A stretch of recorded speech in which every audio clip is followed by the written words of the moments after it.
Oke ya teman-teman ya, selamat Nih malam Pak, semua. Malam, Pak. malam. Mm-mm. Malam hari ini kita akan belajar tentang Nuh ya. Iya Pak. Teladan Nuh ini menurut saya satu sosok yang luar biasa ini. Bagaimana hidup Nuh ini jadi peringatan untuk kita dan sebuah motivasi untuk hidup benar. Oke ya, berbicara tentang Nuh ini kan semua orang pasti udah tahu, sudah banyak tentang Nuh. Bagaimana mereka 8 orang suami istri dan ketiga anaknya bersama dengan menantunya takut akan Tuhan di tengah begitu banyak orang. Ini hal yang langka ya. Jadi rupanya bagi Tuhan kebenaran itu bukan masalah jumlah ya. Jadi bukan masalah jumlah kebenaran itu. Tapi kebenaran itu berbicara kualitas. Mau satu orang pun tetap kebenaran. Walau banyak orang, kalau nggak benar ya tetap salah di situ. Kita melihat di dalam kejadian 5:28-29 ya.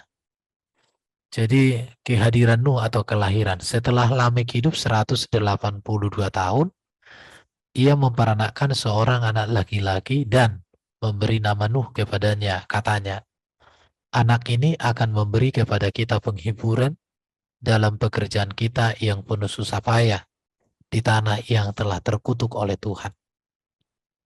Jadi kita melihat bahwa memang nama Nuh ini kan atau kehadirannya benar-benar menjadi penghiburan di tengah pekerjaan yang penuh susah payah.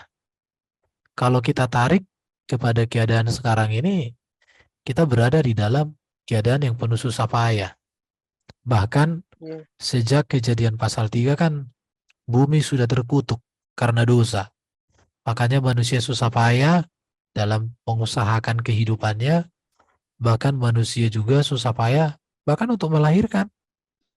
Sampai Iya, hari ini orang berpikir kalau melahirkan dengan sesar itu kan nggak sakit. iya Pak. Tapi rata-rata Sakit, Pak. ibu-ibu, iya rata-rata ibu yang melahirkan dengan sesar itu justru lebih sakit. Wah, saya Iya, udah ngalamin, Leb- Pak. lebih lama Kenapa? ya Pak proses pemulihannya. Iya. Loh, istri saya sampai sekarang ini karena dulu sesar itu Hmm. masih merasa sakit. Kalau ngangkat beban Oh, berat itu terasa sakit. oh, Padahal anak saya sudah berapa tahun? Udah 9 tahun. Masih oh tetap iya, dia. iya, iya. Kalau saya normal Jadi, sih Pak, makanya nggak ngerasain itu. iya. Jadi, Heeh. jadi itu kenyataan yang ada di dunia ini. Jadi, Hmm, Nuh menjadi penghiburan. Inilah arti kehadiran. mm-mm, Ya kalau kita aplikasikan kepada diri kita masing-masing, kita harus menjadi Nuh di masa sekarang. Kita harus mm, menjadi penghiburan bagi sesama kita di tengah dunia yang susah payah dan terkutuk ini. Ya, mm, jadi kalaupun kita mengalami susah payah mm. di tanah yang terkutuk oleh Tuhan ini, ya kita harus menjadi penghiburan. Jangan kita jadi beban. Oke Iya, ya. iya. Kalau kita bicara tentang kejahatan pada zaman Nuh, ada 3 kejahatan ya. Yang pertama hidup kawin dan dikawinkan.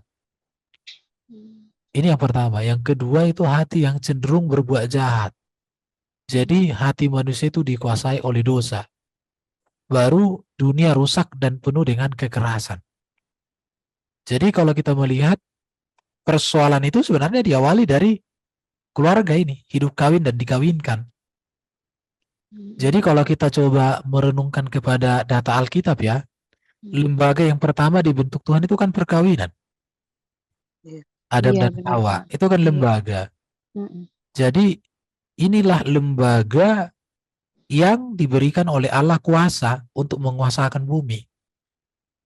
Dan kalau lembaga ini, lembaga yang pertama kali hancur itu juga keluarga. Adam dan Hawa jatuh dalam dosa. Iya. Makanya keluarga itu kan memiliki peran yang sangat penting ya, keluarga Mm, itu. mm, Jadi kualitas perkawinan yang dikehendaki Tuhan itu harus terpelihara. Kalau enggak, mm, waduh repot. Makanya Yesus ketika dia datang ke dunia ini pada kedatangan yang pertama, mm. dia sangat menyoroti tentang keluarga. Itu ada di dalam Matius 19, di mana Yesus menegaskan tentang perkawinan yang sesungguhnya. Bahkan prinsip-prinsip perkawinan diberikan. Apa itu? Monogami, satu laki-laki, satu wanita. Di dalamnya ada kasih, ada kesetiaan, kesucian, dan semuanya itu. Kemudian hati yang cenderung berbuat jahat. Hati yang dikuasai oleh dosa, dikuasai oleh iblis. Kita lihat ya, pertama-tama ini. Jadi hidup kawin dan dikawinkan ini artinya dikuasai nafsu seksual. Kita melihat di dalam Kejadian 6 ayat 1-2. Ketika manusia itu mulai bertambah banyak jumlahnya di muka bumi, dan bagi mereka lahir anak-anak perempuan, maka anak-anak Allah melihat bahwa anak-anak perempuan itu cantik-cantik. Lalu mereka mengambil istri dari antara perempuan-perempuan itu, siapa saja yang disukai mereka. Perhatikan ya. Jadi perkawinan itu didasarkan pada selera. Ada di sini selera mata ya, disukai. Di sini katakan ada. Maka anak-anak perempuan manusia itu cantik-cantik. Perhatikan ya. Jadi ini selera mata. Mengambil istri dari antara perempuan itu, siapa saja yang disukai mereka. Jadi dasar perkawinan itu tidak boleh serela mata. Tetapi dasar perkawinan itu adalah memahami hakikat perkawinan. Apa sih hakikat perkawinan itu? Bahwa kita diciptakan Allah untuk menjadi wakil Allah dalam mengusahakan bumi untuk kemuliaan Allah. Jadi manusia salah konsep bahwa manusia menjadikan seksualitas sebagai nilai kehidupan. Ini salah. Memang kalau kita bicara tentang konseling keluarga atau seksologi dalam keluarga, seks itu dibutuhkan. Tetapi seks itu bukan tujuan. Seks itu adalah sarana rekreasi. Tapi bukan tujuan. Tujuan kita adalah Tuhan dimuliakan dengan hakikat kita sebagai manusia yang diciptakan dengan organ seksual. Nah, itu ya. Jadi seksual itu tidak tujuan, tapi seksual itu adalah sarana rekreasi yang Tuhan berikan untuk kita. Tapi itu bukan tujuan. Sekarang ini kan banyak orang menjadikan seksual itu sebagai tujuan. Maka standarnya apa? Oh, maaf cakap ini ya. Standarnya kayak kemarin itu ada orang masuk ke kamar. Boleh enggak orang melakukan oral katanya, oral seksual? Ya enggak boleh. Seksual kita bukan untuk di oral, seksual kita itu ya posisinya di situ ya fungsinya untuk itu. Jadi kita lihat di sini hidup kawin dan dikawinkan artinya apa? Esensi seksualitas itu bergeser. Tidak lagi untuk kemuliaan Tuhan, tetapi untuk kepuasan, menjadi tujuan, menjadi nilai hidup. Padahal itu sebenarnya sarana rekreasi aja itu. Jadi ketika manusia itu mulai bertambah banyak jumlahnya di muka bumi dan bagi mereka lahir anak-anak perempuan, maka anak-anak Allah melihat bahwa anak-anak perempuan manusia itu cantik-cantik. Lalu mereka mengambil istri dari antara perempuan itu, siapa saja yang disukai mereka. Bayangkan ini. Artinya tidak ada lagi kontrol sosial dalam perkawinan atau dalam berhubungan. Semua serba selera. Barangkali terjadi di sini pemaksaan atau wanita itu mungkin dijadikan sebagai barang dagangan yang diperebutkan atau macam-macam. Kita bandingkan ya dengan Lukas 17 ayat 26. Dan sama seperti terjadi pada zaman Nuh, demikian pula halnya kelak pada hari anak manusia. Ini berbicara gini ya, yang mau disampaikan dalam Lukas 17:26 ini, apa yang terjadi pada zaman Nuh menjelang hari kedatangan Yesus, itu akan terjadi. Mereka makan dan minum, mereka kawin dan dikawinkan, sampai kepada hari Nuh masuk ke dalam bahtera. Lalu datanglah air bah dan membinasakan mereka semua. Dan sama seperti terjadi pada zaman Nuh, demikian pula haknya kelak pada hari-hari anak manusia. Jadi ini sebenarnya peristiwa Nuh itu menjadi peringatan ya. Jadi ciri-ciri manusia di hari zaman itu kan ada di dalam 1 Timotius berapa ya? 1 Timotius itu tanda-tanda manusia hari zaman. Kalau kita mau baca ini sangat jelas ini. 1 Timotius berapa, Pak? 1 1 Timotius 2 Timotius 6 ya kalau nggak salah. 2 2 Timotius pasal 3 ayat 1 sampai 9. pasal 3. Iya, ini ketahuilah Oh pada iya, iya hari benar Pak. Keadaan manusia pada akhir akan zaman, datang iya. masa sukar, manusia akan mencintai diri sendiri, menjadi hamba uang, mereka membual, menyombongkan diri dan seterusnya. Jadi salah satu di dalamnya ini kan mencintai diri sendiri kan, menjadi hamba uang, Iya. bahkan tidak mengasihi, tidak mau berdamai, suka menjelekkan orang, garang, tidak suka Iya, baik dan seterusnya, iya. Benar tidak Pak. berterima kasih. Baru ini ayat 4, suka berkhianat, tidak berpikir panjang, berlagak tahu, lebih menuruti hawa nafsu daripada Iya, menuruti Allah. seperti Nah itu Allah. dia 4. Mm, mm, Jadi itu ciri-ciri tanda-tanda akhir zaman salah satu di situ manusia. Dan itu sudah terjadi pada zaman Nuh. Maka sekarang kita diingatkan untuk mawas diri. Dan itu harus kita awali dari keluarga kita. Maka anak-anak kita harus kita ajarkan tentang pendidikan seksualitas yang benar dalam Alkitab. Dikatakan, dan sama seperti pada zaman Nuh, demikian pula halnya kelak pada hari-hari anak manusia pada kedatangan Yesus. Jadi akan terjadi pengulangan sejarah. Namun yang perlu untuk kita tanggapi adalah bahwa Tuhan mau kita hidup kudus. Itu intinya ya. Jadi kita mau hidup kudus. Kita lihat ya kudusnya perkawinan Kristen itu dalam Ibrani pasal 13 ayat 4, hendaklah kamu semua penuh hormat terhadap perkawinan dan janganlah kamu mencemarkan tempat tidur sebab orang-orang sundal dan pejina akan dihakimi Allah. Perhatikan di sini. Hormat terhadap perkawinan. Perkawinan itu berbicara apa? Janji setia kita kepada Tuhan dan kepada pasangan. Harus kita hormati. Kita harus memperlakukan pasangan kita sebagaimana kita mengasihi Tuhan. Maka tadi saya katakan bahwa seksualitas itu penting dalam keluarga, tetapi itu bukan tujuan. Itu adalah sarana rekreasi. Jadi tidak boleh, jangan menyebarkan tempat tidur, jangan main-main dengan perkawinan, jangan coba-coba selingkuh, atau macam-macam. Maliaki pasal 2, 14-15. Oleh sebab Tuhan telah menjadi saksi antara engkau dan istri masa mudamu, yang kepadanya engkau telah tidak setia, padahal dialah teman sekutumu dan istri perjanjianmu. Bukankah Allah yang Esa menjadikan mereka daging dan roh? Dan apakah yang dikehendaki kesatuan itu? Keturunan ilahi. Jadi jagalah dirimu dan janganlah orang tidak setia terhadap istri dari masa mudanya.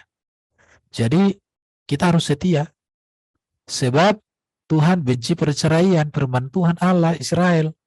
Juga orang yang menutupi pakaiannya dengan kekerasan, firman Tuhan semesta alam. Maka janganlah dirimu dan jangan berkhianat. Jadi perkawinan itu satu lembaga yang harus terpelihara dalam kekudusan, kesetiaan, dalam kebenaran Tuhan seumur hidup. Bahkan sampai Tuhan datang. Waspada peristiwa di zaman Nuh, bahwa manusia akan kawin-mawin. Sekarang ini kalau kita melihat keadaan dunia ini ya, banyak orang sekarang menghina perkawinan loh. Ada Wah, banyak iya. orang tidak suka lagi untuk mengikat perjanjian dalam nama Tuhan. Pokoknya suka sama Iya. suka, nggak Kumpul suka kebo ya lah. Pak. Iya, Banyak banget, Pak. Iya. banyak. Wah Bah, Pak Erben, itu aja Indonesia aja masuk urutan kedua kok Pak. Negara yang paling banyak perselingkuhan katanya Pak Erben. oh Bilang iya, begitu. Iya. Wah. Indonesia negara pengakses pornografi ketiga terbesar di dunia. Nah, iya Wow. makanya. Benar, Luar benar biasa. sis. Iya, dibilang nomor Iya, 2 benar. lagi. Wah, Indonesia aduh. negara yang paling banyak bicara agama. Di televisi banyak film-film rohani tentang agama.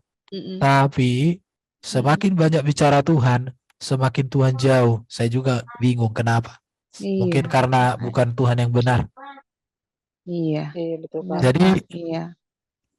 ini harus diperhatikan ya, kudusnya perkawinan itu. Kalau kita melihat sekarang di Eropa, banyak orang nggak suka lagi dengan ikatan perkawinan, suka sama suka, udah bosan, ganti, nggak ada lagi. Iya, heeh. Nggak Merendahkan mau sekali. menikah. Iya. Ini. Jadi harus memperhatikan kudusnya perkawinan. Kita lihat yang kedua ya, hati yang cenderung untuk berbuat jahat. Kejadian 6 ayat 5-6. Ketika dilihat Tuhan bahwa kejahatan manusia besar di bumi dan segala kecenderungan hatinya kejahatan semata-mata, maka menyesallah Tuhan bahwa ia telah menjadikan manusia di bumi dan hal itu memilukan hatinya. Perhatikan di sini ya. Kejahatan manusia besar di bumi. Segala kecenderungan hatinya kejahatan semata-mata. Kalau kita melihat sekarang orang, apa sih yang dipikirkan? Ketika bangun pagi, apakah berpikir tentang Tuhan? Ketika Agak. menghadapi masalah, apakah berpikir tentang Tuhan? Kebanyakan enggak ya, Pak. Enggak Enggak. lagi. Kagak. Sangat Iya. sedikit. Ya inilah manusia di zaman Nuh. Hati yang cenderung untuk berbuat jahat. Segala kecenderungan hatinya kejahatan semata-mata. Jadi kalau kita mau membahas tentang Nuh, Nuh itu kan diberikan waktu 120 tahun untuk memberitakan Injil, memberitakan kabar keselamatan kepada manusia di zamannya, tetapi nggak ada yang bertobat loh. Sampai akhirnya Allah memutuskan untuk menghukum dunia. Jadi kalau dikatakan menyesallah Tuhan, dan hal itu memilukan hati Tuhan, kenapa? Karena Tuhan memberikan manusia itu kesempatan 120 tahun supaya manusia bertobat, nggak bertobat. Artinya kesabaran Tuhan sudah pada puncaknya, bahwa tidak boleh lagi ditolerir. Makanya seluruh isi dunia manusia dihukum Tuhan dalam kematian. Hanya Nuh, anaknya 3, dan mantunya, istrinya yang selamat. Jadi tidak boleh kita mempermainkan Tuhan. Namun kalau kita mau bahas lagi ya di dalam Alkitab, kalau Tuhan dulu membinasakan dunia dengan air bah, maka pada zaman ini dia akan membinasakan dunia itu dengan api. Mengerikan Lebih ngeri lagi sebenarnya. ya, Pak. Mengerikan itu kalau salah di Petrus ya. Lebih ngeri Pak lagi ya, Erben, Oke, ya. sebenarnya udah pernah kan ya di Sodom Gomora itu kan ya? Sodom, Gomora kan? iya, Sodom Gomora Iya. kan lokal. Oh lokal, oh iya. Tapi nanti di akhir zaman global. Oh Global ya satu seluruhnya ya, dunia Pak. ya Pak, satu Iya. bola bumi. Oh. Jadi di sini dikatakan kan hati manusia, Mm-mm. kecenderungan hatinya segala kejahatan semata. Coba kalian mengerti hati itu. Hati dalam bahasa Ibrani itu lev, Yunani adalah kardia, yang berarti pusat seluruh hidup manusia atau Iya. pusat segala sesuatu yang mencakup perasaan, pikiran, dan tindakan hidup. Jadi ketika dikatakan hati manusia itu cenderung berbuat jahat, itu berbicara perasaannya, pikirannya, tindakannya, semua tentang yang jahat. Jadi pengertian hati dalam Alkitab bukan dalam arti fisik, tetapi dianggap sebagai tempat kedudukan emosi, ingatan, dan kebijaksanaan. Emosi manusia kan tidak terkontrol, Iya. dikuasai nafsu. Ingatan manusia hanya membayangkan hal-hal yang buruk. Kebijaksanaan manusia nggak bijaksana lagi, tapi sudah terpijak, sudah mati semua. Hati manusia yang seharusnya menjadi ingatan akan firman Tuhan tidak lagi, tapi ingatan akan dosa, akan kenikmatan seksualitas, akan kenikmatan. Makanya hati-hati kalau orang sampai mau makan teringat harta dunia, mau tidur ingat harta dunia, mau bernapas ingat harta dunia, sampai bunyi apanya itu, bunyi napasnya itu harta sampai gitu mungkin. Atau ingatannya mungkin nafsu. Iya, Mungkin. Iya Pak. Harusnya. Saya jadi ingat deh. Saya punya teman di kantor. Kalau dia nih bilang habis kerja nih Pak, ntar dia nyanyi kerja berat bagai kuda tapi gak ada hepengnya. Oh, jangan. Jadi saya ingat begitu tuh teman saya tuh kalau ngomong begitu tuh Pak, teman satu ruangan saya lagi. Iya. Jadi kita melihat di sini ya, kejahatan manusia besar di bumi, segala kecenderungan hatinya kejahatan semata. Hatinya artinya sudah dikuasai kebusukan. Pusat hidupnya itu sudah tergoncang oleh dunia, tergoncang oleh nafsu, tergoncang oleh keinginan mata, tergoncang oleh keangkuhan hidup. Gak ada lagi ruang untuk tempat bagi Tuhan. Itu namanya hatinya dikuasai oleh kejahatan. Jadi di sini kita perlu menguasai hati, pentingnya menguasai diri ya. Amsal 23, jagalah hatimu dengan segala kewaspadaan karena dari situlah terpancar kehidupan. Cara menjaga hati itu bagaimana? Ya isilah hati kita dengan firman Tuhan setiap hari. Maka saya selalu ketegaskan sama semua orang supaya jangan pernah Mm. meninggalkan, melalaikan persekutuan dengan Tuhan. Walau kita sibuk banyak pekerjaan apapun, jangan. Mm. Gitu ya, jagalah hatimu dengan segala kewaspadaan. Jaga hati ini. Caranya bagaimana? Ya isilah hidupmu dengan hal-hal yang positif, hal-hal yang bernilai kekal, hal-hal yang membawa kita dekat kepada Tuhan. Lukas 21:24. Jagalah dirimu supaya hatimu jangan syarat oleh pesta pora dan kemabukan serta kepentingan-kepentingan duniawi. Dan supaya hari Tuhan jangan dengan tiba-tiba jatuh ke atas dirimu seperti suatu jerat, sebab ia akan menimpa semua penduduk bumi ini. Berjaga-jagalah senantiasa sambil berdoa, supaya kamu beroleh kekuatan untuk luput dari semua yang akan terjadi itu, dan supaya kamu tahan berdiri di hadapan anak manusia. Jaga dirimu, jaga hati kita. Jangan sampai hati kita ini dikuasai oleh keinginan mata, keinginan daging, dan keangkuhan hidup. Iya. Keinginan mata ini kan nggak pernah puas. Mm-mm. Keinginan daging ini kan nggak pernah puas. Apalagi keangkuhan. Nah, di situ. Matius 15 ayat 19. Karena dari hati timbul segala kejahatan, pikiran jahat, pembunuhan, perzinahan, percabulan, pencurian, sumpah palsu, dan hujat. Itulah yang menajiskan orang. Artinya perlu menjaga hati. Hati tanpa firman, hati-hatilah. Hati tanpa firman, hati-hati. Kenapa? Karena ada kecelakaan besar yang menanti, penghukuman dari Tuhan. Oke. Yang ketiga, kita melihat apa keadaan dunia rusak dan penuh dengan kekerasan. Itu yang terjadi pada zaman Nuh. Kejadian 6 ayat 11-12. Adapun bumi itu telah rusak di hadapan Allah, perhatikan ya, dan penuh dengan kekerasan. Allah menilik bumi itu dan sungguh rusak benar, sebab semua manusia menjalankan hidup yang rusak di bumi. Perhatikan di sini kata rusak berapa kali nih? Telah rusak, rusak benar, baru menjalankan hidup yang rusak di bumi.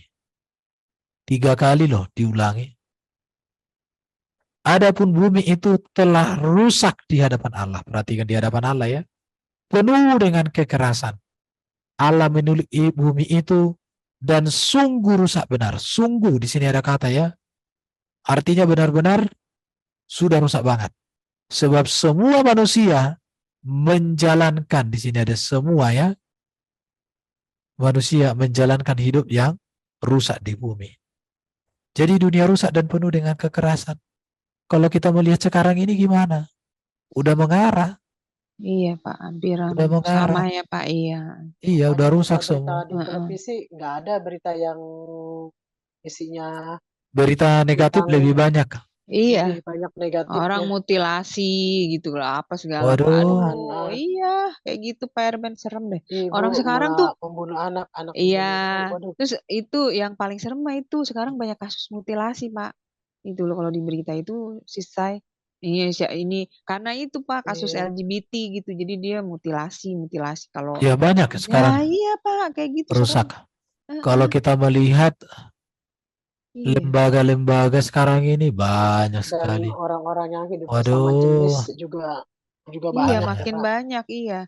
dan sudah Benar. disahkan di beberapa negara juga. Iya. Iya itu Ada dia. lagi Undang-undang orang yang perkawinannya. ada yang berganti kelamin, aduh. Saya Ya, bingung. transgender ya. Iya, pokoknya Aduh, LGBT itu macam-macam. dan mereka itu sadis-sadis Rusak. tuh Pak kalau misalnya karena kasusnya misalnya cemburu atau apa ya main mutilasi Pak, bukan bunuh lagi, mutilasi. Ya itu. Dipotong. Iya, Makanya gila loh. jadi teladan hidup Nuh itu perlu. Dan ini kenyataan di zaman Nuh itu pun menurut pengamatan saya pribadi lah ya. Apa yang terjadi di zaman Nuh sedang terjadi saat ini. Di zaman ini ya Iya, Pak. iya Iya. benar. Jadi sedang terjadi loh ya. Kita Betapa melihat kita di itu sudut kudus, aduh. Makanya kita Makanya butuh pimpinan roh Tuhan ya setiap iya hari. benar Pak. Kita butuh Makanya firman itu hidup, menyadarkan, menguatkan kita. Kalau enggak, kita bisa tertarik dengan segala godaan-godaannya ya. iya benar Pak ya. Tawarannya indah-indah, tapi Iya. setelah dinikmati pahitnya minta ampun. Aduh. itu, Oke, ya itu iya, sampai bisa bunuh orang kayak gitu, sadis Pak. iya. Iya kan? Iya makanya. Jadi karena dunia ini penuh dengan kekerasan dan rusak, maka di sini kita dikatakan jangan sama dengan dunia. Kita harus berbeda. Iya. Roma 12 ayat 2, jangan kamu menjadi serupa dengan dunia ini, tetapi berubahlah oleh pembaharuan budimu. Budimu itu berbicara tentang pikiran hidup kita, prinsip hidup kita harus berubah.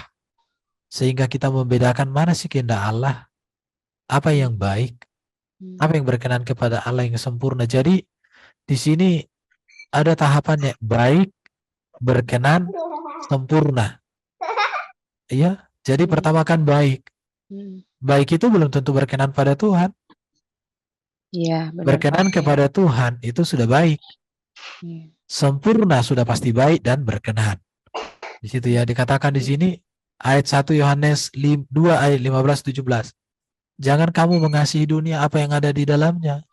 Jika orang mengasihi dunia, maka kasih akan Bapa tidak ada dalam orang itu. Sebab semua yang ada di dalam dunia itu keinginan mata, keinginan daging, keinginan mata, dan keangkuhan hidup. Itu bukan berasal dari Bapa, melainkan dari dunia.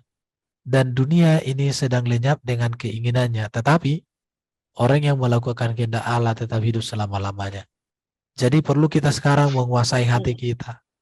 Iya, menguasai benar, hati ini dengan kita melekat pada Tuhan, memenuhi diri kita tiap-tiap hari dengan firman, sehingga kita kedapatan setia, kuat, tangguh dalam segala keadaan. Jelas? Betul, Kita nggak boleh sama dengan dunia ini. Cara pandang kita dengan dunia ini harus berubah. Cara pandang kita tentang persoalan harus berubah. Cara pandang kita tentang segala sesuatu harus berubah. Sebagaimana dikehendaki oleh Allah di dalam Kristus Yesus. Kita lihat ya kejahatan manusia besar dikatakan ya di zaman Nuh. Di zaman Nuh sifat dosa manusia dengan terang-terangan ditunjukkan dalam dua hal utama. Yang pertama nafsu seksual ya. Mereka mengambil istri dari antara perempuan-perempuan itu siapa saja yang disukai mereka. Yang kedua itu kekerasan. Adapun bumi itu telah rusak di hadapan Allah penuh dengan kekerasan. Jadi kejahatan manusia tidak berubah. Ya, nafsu dan kekerasan masih merupakan sarana ungkapan kejahatan yang tak terkendali. Bahkan di dewasa ini perilaku moral, kefasikan, pornografi, dan kekerasan menguasai masyarakat. Coba kita lihat ini ya. Di dalam Matius 24 ayat 37-39 ya. Sebab sebagaimana halnya pada zaman Nuh, demikian pula halnya kelak pada kedatangan anak manusia. Sebab sebagaimana mereka pada zaman sebelum air bah itu makan dan minum, kawin dan mengawinkan, sampai kepada hari Nuh masuk ke dalam bahtera, dan mereka tidak tahu akan sesuatu sebelum air bah itu datang melenyapkan mereka semua. Demikian pula halnya kelak pada kedatangan anak manusia. Jadi jelas ya kejahatan manusia itu dalam hal seksual dan kekerasan. Iya. Jadi ini berbicara moralitas yang hancur ya. Iya. Moralitas yang hancur itu berbicara tentang manusia jauh dari Tuhan, tapi membangun persekutuan dengan Allah palsu, dengan hawa nafsu lah. Kalau sudah berbicara tentang dosa seksual ini repot memang. Karena Sodom dan Gomora pun tentang seksual, zaman Nuh pun berkaitan dengan seksual, dan di akhir zaman juga berbicara nanti dengan perzinahan rohani dan perzinahan fisik. Coba kita lihat Roma 1 ayat 32 ya. Apa Bu? Maaf Pak, ini dulu perzinahan rohani, maksudnya Pak Perzinahan, itu ya penyembahan berhala gitu ya? iya. Ya, oh iya. Keterlibatan dengan kuasa-kuasa kegelapan, penyembahan berhala itu perzinahan rohani ya. Iya. Iya, jadi perzinahan jasmani, perzinahan rohani itu ada dua-duanya dibenci Tuhan. Tentang itu mungkin Pak, ada gereja setan saat ini itu ya Pak. Oh, itu pemujaan, udah pasti penyimpangan lah itu ya. Iya. Itu bukan perzinahan lagi, itu udah penyimpangan ya masuknya Pak. Iya. Itu udah menentang Allah, memusuhi Allah langsung kan. Iya. Sebab walaupun mereka mengetahui tuntutan-tuntutan hukum, yaitu bahwa setiap orang yang melakukan hal-hal demikian patut dihukum mati. Mereka bukan saja melakukannya sendiri, tetapi juga setuju dengan mereka yang melakukan. Bayangkan ini ya. Ada orang melakukan dosa kan, tapi tidak setuju kalau orang lain berbuat dosa. Kalau mereka di Oh, sini, mereka bukan saja melakukannya sendiri, tetapi mereka juga setuju dengan mereka yang melakukannya. waduh parah. Artinya di sini orang berdosa saling mendukung orang untuk berbuat dosa. Jadi ada Iya. kekompakan untuk saling mendukung dalam berdosa. Biasanya kan ada orang berdosa kan masih menegur kan.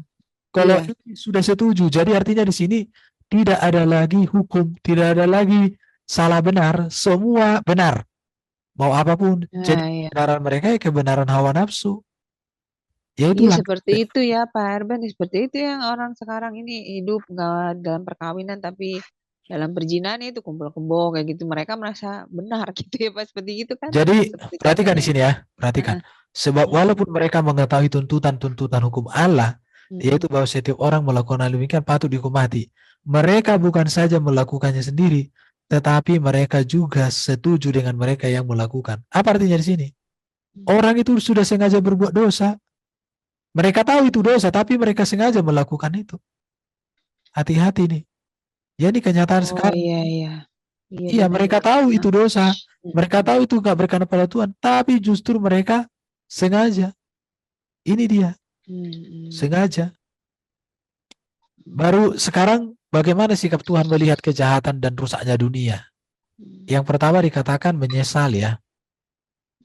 Ketika dilihat Tuhan bahwa kejahatan manusia di bumi dan bahwa segala kecenderungan hatinya selalu membuahkan kejahatan, maka semata-mata maka menyesallah Tuhan bahwa ia telah menjadikan manusia di bumi dan hal itu memilukan hatinya. Ungkapan kata menyesal di sini atau memilukan di sini, ini ungkapan antropomorfis untuk menunjukkan kepiluan hati Allah yang sangat dalam karena kebobrokan manusia. Artinya Allah itu benar-benar berduka, dia sedih. Dia ibaratnya kalau seperti seorang bapak melihat anaknya gagal gitu ya. mm, mm. Bagaimana dia, waduh, pukul dada, penyesalan, semuanya macam. Allah digambarkan seperti itu. Kenapa? Karena Allah menciptakan manusia untuk hidup kekal. Allah menciptakan manusia untuk memuliakan dirinya melalui pemeliharaan alam semesta. Bahkan manusia itu menjadi wakil Allah untuk berkuasa di bumi. Tapi justru manusia itu sekarang diperbudak oleh dosa. Hal itu memilukan hati daripada Allah Bapa kita. Kemudian dikatakan Tuhan murka. Berfirmanlah Tuhan, aku akan menghapus manusia yang telah kuciptakan itu dari muka bumi. Baik manusia pun hewan dan binatang-binatang melata dan burung-burung di udara. Sebab aku menyesal bahwa kau telah menjadikan mereka. Berfirman Allah kepada Nuh, aku telah memutuskan untuk mengakhiri hidup segala makhluk. Sebab bumi penuh dengan kekerasan oleh mereka. Jadi aku akan memusnahkan mereka bersama-sama dengan bumi. Syukur ya Nuh masih mendapat kasih karunia Tuhan. Kalau Iya enggak Pak. udah tamat lah dunia Iya, nih. Kita enggak bisa tiktokan Iya. lagi kan. Iya. Iya Iya, Pak. iya enggak bisa Nggak tiktokan ketemu Pak lagi. Herben, Enggak ketemu ketemu si kita. Seri. Iya. Iya. Iya. Iya Pak. Tetapi yang harus diingat ya, yang harus Heeh. diingat. Mm, Bagi Tuhan mm, tidak ada kompromi terhadap dosa. Itu dia. Walau jumlahnya jutaan, ratusan juta atau miliaran. Tapi patokan bagi Tuhan kita itu adalah kekudusan dan kebenarannya. Itu yang terjadi kepada zaman Nuh. Bagaimana Allah menghukum alam semesta karena manusia sudah dikuasai oleh dosa. Sekarang kita masuk kepada teladan hidup Nuh di tengah dunia yang rusak. Dikatakan Nuh seorang yang benar dan tidak bercela. Kita lihat Kejadian 6 ayat 8-9. Tetapi Nuh mendapat kasih karunia di mata Tuhan. Nuh adalah seorang yang benar dan tidak bercela di antara orang-orang sezamannya. Dan Nuh itu hidup bergaul dengan bergaul Allah. dengan Allah. Apa sih hidup bergaul dengan Allah? Menjadikan Allah sebagai sahabat, teman dalam keseharian, komunikasi, relasi, Mm, mm, melakukan yang berkenan kepada Allah. Semuanya ini mm. harus menjadi gaya hidup kita. Jadi kita tidak boleh terpengaruh dengan dunia di sekitar kita. Tetapi Iya, kita Pak. harus berdiri teguh pada pengabdian dan pengharapan kita kepada Allah. Kenapa saya katakan demikian? Karena banyak orang sekarang ini gak hidup bergaul dengan Allah. Oh, Bahkan banyak banget. jadikan Banyak Pak anak Tuhan yang hal-hal kayak gitu. ibadah Oh, itu merugikan Hmm. waktunya, merugikan uangnya, merugikan segala-galanya, Iya. merugikan iya. waktunya. Apalagi kalau Senin sampai Sabtu dia ke kantor, hari Minggu, Mhm. waduh, semua dia nganggap rugi. Iya. Tetapi kita belajar dari seorang Nuh. Bagaimana Nuh di zaman yang sukar dan berat itu, dia tetap hidup Benar sebagai ya Pak seorang ya. yang Iya. benar dan tidak bercela. Ini harus kita miliki. Maka kita harus memberikan diri kita dibentuk oleh Tuhan tiap-tiap hari, supaya kita mampu, supaya kita kuat, supaya kita berkemenangan melawan tipu muslihat iblis, melawan dosa dan semuanya itu. Kita Iya. mampu. Jadi itu yang pertama, teladan hidup lu ya. Nuh seorang yang benar dan tidak bercela. Kalau kita melihat di dalam catatan Alkitab, banyak orang yang tetap hidup benar, walau sekalipun harus menghadapi banyak masalah. Banyak masalah. Nuh juga mengalami banyak masalah loh di sini. Dia harus membangun batra, dia harus menghadapi manusia-manusia di sekitarnya yang bebal, yang Iya. menganggap dia barangkali bagaimana gitu ya.